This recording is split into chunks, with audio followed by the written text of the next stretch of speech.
حضرت امام حسین رضی اللہ تعالیٰ عنہ سن 4 ہجری میں مدینہ میں پیدا ہوئے۔ ایک دوسری روایت کے مطابق آپ سن 8 ہجری میں دنیا میں تشریف لائے۔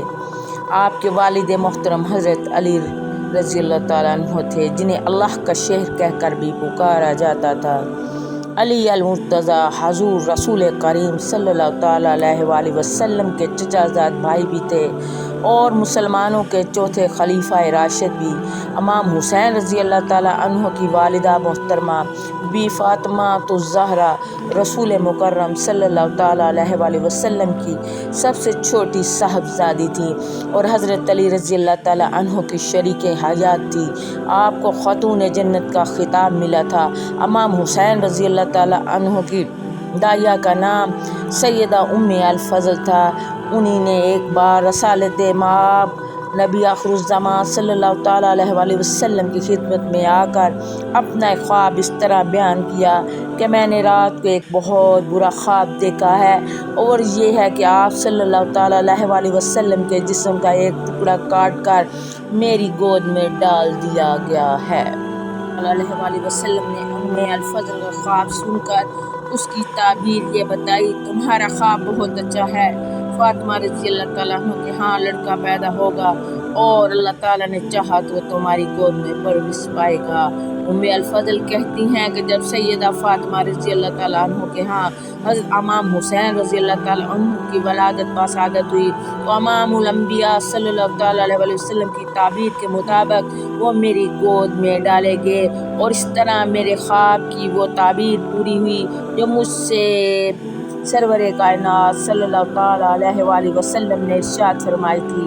ولادت کے 5 یا 7 سال تک حسین رضی اللہ تعالیٰ عنہ اپنے نانا نبی پاک صلی اللہ تعالیٰ علیہ وآلہ وسلم کی آغوش شفقت میں رہے، اور پھر جب محبت کرنے والے نانا اس دنیا سے پردہ فرما گئے تو صرف 6 ماہ بعد تک وہ اپنی والدہ ماجدہ سیدہ فاطمہ الزہرا کی زیر سرپرستی میں رہے۔ سیدہ فاطمہ رضی اللہ تعالیٰ عنہ اپنے والد محترم حضرت محمد صلی اللہ تعالیٰ علیہ وآلہ وسلم کی چہیتی صاحبزادی تھی۔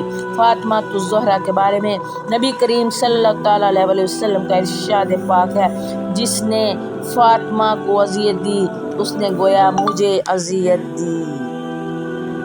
ایک مرتبہ حضرت علی شیر خدا نے حضور نبی کریم صلی اللہ تعالیٰ علیہ وآلہ وسلم سے یہ دریافت کیا کہ ہم دونوں میں سے آپ کے زیادہ محبوب کس کو رکھتے ہیں؟ تو اللہ کے نبی صلی اللہ تعالیٰ علیہ وآلہ وسلم نے ارشاد فرمایا: فاطمہ مجھے زیادہ عزیز ہے۔ فاطمہ رضی اللہ تعالیٰ عنہ کے بھائی اور 3 بڑی بہنیں عین عالم شباب میں یہ جہاں سے کوچ کر گئے تھے، اب صرف آپ ہی تنہا رہ گئی تھی، اس لیے بھی آپ اپنے عظیم والد محترم حضرت محمد صلی اللہ تعالیٰ علیہ وآلہ وسلم کو زیادہ محبوب تھی۔ اللہ تعالیٰ نے طبقہ نسواں میں حضرت فاطمہ رضی اللہ تعالیٰ عنہ کی ذات مبارکہ کے ساتھ جو مناقب مخصوص کر دیے، ان کی روح زمین پر کوئی مثال نہیں۔ بی بی فاطمہ الزہرا نہایت متقی، پرہیزگار اور دیندار خاتون تھی۔ آپ کی زندگی کا تمام حصہ زہد و قناعت میں گزرا۔ آپ شرم و حیا کا مکمل پیکر تھی۔ آپ تھی حضرت امام حسین کی والدہ ماجدہ، اور اب بات آپ کے والد گرامی حضرت علی کی، بلا شبہ حضرت علی المرتضیٰ علم و عرفان کا عظیم سمندر تھے۔ حضرت انس فرماتے ہیں کہ حسن بن علی رضی اللہ تعالیٰ عنہ سے زیادہ رسول پاک صلی اللہ تعالیٰ علیہ وسلم سے زیادہ مشابہ کوئی نہیں تھا، اور حسین رضی اللہ تعالیٰ عنہ کی نسبت بھی یہ کہا کہ وہ بھی رسول کریم صلی اللہ علیہ وسلم سے بہت مشابہت رکھتے تھے۔ اسامہ بن زید رضی اللہ تعالیٰ عنہ کہتے ہیں کہ جب رسول مکرم صلی اللہ تعالیٰ علیہ وآلہ وسلم مجھے، اسامہ اور حسین کو اپنی گود میں لیتے تو ارشاد فرماتے: اے اللہ، میں ان دونوں سے محبت رکھتا ہوں، تو بھی ان سے محبت کر۔ ایک اور روایت میں یہ الفاظ آئے ہیں کہ حضور صلی اللہ تعالیٰ علیہ وآلہ وسلم مجھے یعنی اسامہ کو اپنی ایک ٹانگ پر بٹھاتے اور پھر دوسری ٹانگ پر حسن رضی اللہ تعالیٰ عنہ کو بٹھاتے اور کہتے: اے اللہ، ان دونوں پر رحم کر، اس لیے کہ میں ان پر مہربانی کرتا ہوں۔ حضرت ابو سعد رضی اللہ تعالیٰ عنہ حضری فرماتے ہیں کہ رسول کریم صلی اللہ علیہ وسلم کا ارشاد پاک ہے کہ حسن رضی اللہ تعالیٰ عنہ اور حسین رضی اللہ تعالیٰ عنہ جوان جنتیوں کے سردار ہیں۔ حضرت ابن عمر رضی اللہ تعالیٰ عنہ کہتے ہیں کہ اللہ کے آخری رسول صلی اللہ تعالیٰ علیہ وسلم نے ارشاد فرمایا کہ حسن اور حسین میری دنیا کے دو پھول ہیں۔ حضرت علی بن مرا کہتے ہیں کہ حضور صلی اللہ علیہ وسلم نے ارشاد فرمایا حسین مجھ سے ہے اور میں حسین سے ہوں، اور جو حسین سے محبت کرے اللہ اس سے محبت کرے۔ ہیں کہ حضور نبی کریم صلی اللہ علیہ وسلم ہمارے سامنے خطبہ فرما رہے تھے کہ اچانک حسن اور حسین رضی اللہ تعالیٰ عنہ آ گئے، جو اس وقت سرخ کرتے پہنے ہوئے تھے۔ وہ دونوں اتنے چھوٹے تھے کہ جب چلنے کی کوشش کرتے تو بار بار گر پڑتے تھے۔ یہ دیکھ کر رسول مکرم صلی اللہ تعالیٰ علیہ وسلم ممبر سے اترے۔ آپ نے کمال شفقت سے ان دونوں کو اپنی گود میں اٹھایا اور اپنے سامنے بٹھا لیا۔ سیدہ ام فضل کے حوالے سے ایک جگہ ان کا یہ ارشاد نقل کیا گیا ہے، کہتی ہیں کہ ایک دن میں نبی کریم صلی اللہ تعالیٰ علیہ وسلم کی خدمت اقدس میں حاضر ہوئی، حسین رضی اللہ تعالیٰ عنہ کو آپ کی گود میں دیا، پھر دوسری جانب دیکھنے لگی۔ میں نے دیکھا کہ رسول اکرم صلی اللہ تعالیٰ علیہ وسلم کی آنکھوں سے آنسو جاری ہو گئے ہیں۔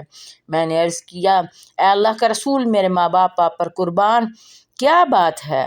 خاتم الانبیاء صلی اللہ تعالیٰ علیہ وسلم نے ارشاد فرمایا ابھی جبرائیل علیہ السلام میرے پاس آئے تھے، انہوں نے مجھے بتایا کہ ان قریب تمہاری امت تمہارے اس بیٹے حسین رضی اللہ تعالیٰ عنہ کو قتل کر دے گی۔ وہ میرے پاس اس جگہ کی مٹی بھی لائے تھے جہاں اس بچے کو قتل کیا جائے گا، اور اس مٹی کا رنگ سرخ تھا۔ پھر ایسا ہی ہوا، دنیا نے دیکھا کہ رسول پاک صلی اللہ علیہ وسلم کے چہیتے نواسے حضرت امام حسین رضی اللہ تعالیٰ عنہ کو کربلا کے میدان میں بڑی بے دردی کے ساتھ شہید کر دیا گیا۔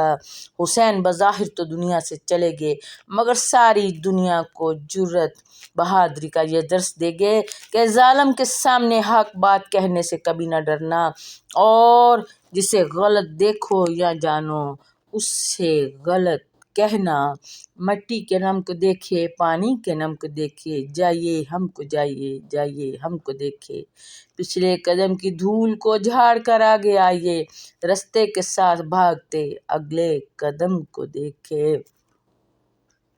دشت بڑھا رہا ہے پیاس یا کہ بجھا رہا ہے پیاس، دشت کے دستے منبر میں حق کے علم کو دیکھیے، خیموں میں ایک چراغ بھی جلنے نہیں دیا گیا، شہر ستم کی شام میں اہل ستم کو دیکھیے۔